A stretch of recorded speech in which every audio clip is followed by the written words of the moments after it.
মৃত্যুর নির্দিষ্ট কারণ নির্ধারণে ইনকিলাব মঞ্চের আহ্বায়ক শহীদ ও শরীফ ওসমান বিন হাদির মরদেহের ময়নাতদন্ত করা হয়েছে। সকাল 11:15টায় রাজধানীর সোহরাওয়ার্দী হাসপাতালে তার ময়নাতদন্ত সম্পন্ন হয়। এর আগে শুক্রবার সন্ধ্যায় শহীদ ওসমান বিন হাদির মরদেহ সিঙ্গাপুর থেকে নিয়ে আসা হয় দেশে। শহীদ ওসমান হাদির প্রতি শ্রদ্ধা জানিয়ে আজ পালিত হচ্ছে একদিনের রাষ্ট্রীয় শোক। অর্ধনমিত রয়েছে জাতীয় পতাকা। রিপোর্ট ইমরুল কায়েসের।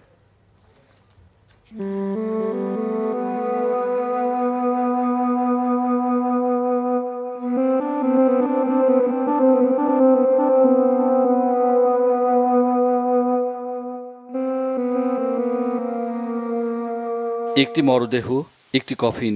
সেই কফিন থেকে চারিদিকে যেন ছড়িয়ে পড়ছে বিপ্লবের দীপ্ত শিখা।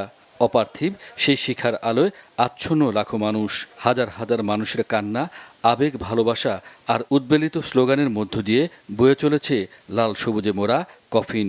জুলাই বিপ্লবের লড়াকু সৈনিক ইনকিলাব মঞ্চের শহীদ ওসমান হাদির মরদেহ জাতীয় হৃদরোগ ইনস্টিটিউটের হিমঘর থেকে সোহরাওয়ার্দী হাসপাতালের মর্গে নেওয়া হয় মরদেহ। সেখানেই সম্পন্ন হয় শহীদ হাদির দেহের ময়নাতদন্ত। আইনি প্রক্রিয়ার কারণেই ময়নাতদন্ত করা হয় মরদেহের।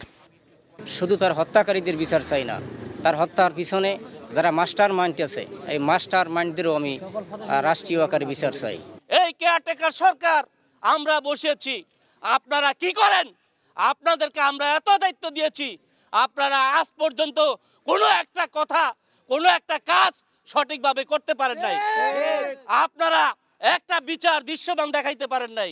ময়নাতদন্ত সম্পন্ন হলে শহীদ ওসমান হাদির মরদেহ আবার নিয়ে যাওয়া হয় সোহরাওয়ার্দী হাসপাতালের হিমঘরে। পরে জানাজার জন্য সেখান থেকে নিয়ে যাওয়া হয়। এর আগে শুক্রবার সন্ধ্যায় শহীদ ওসমান হাদির মরদেহ সিঙ্গাপুর থেকে দেশে আনা হয়। অন্তর্বর্তী সরকারের উপদেষ্টা সহ বিভিন্ন রাজনৈতিক দলের নেতৃবৃন্দ এবং বিশিষ্ট ব্যক্তিরা হযরত শাহজালাল আন্তর্জাতিক বিমানবন্দরে তার মরদেহ গ্রহণ করেন।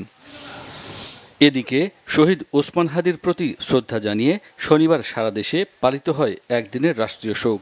দেশবাসী শোক এবং শ্রদ্ধাভরে বিদায় জানান সময়ের সাহসী সন্তান, আজাদী লড়াইয়ের বীর পুরুষ শহীদ ওসমান হাদিকে। ইমরুল কায়েস, বাংলা ভিশন, ঢাকা।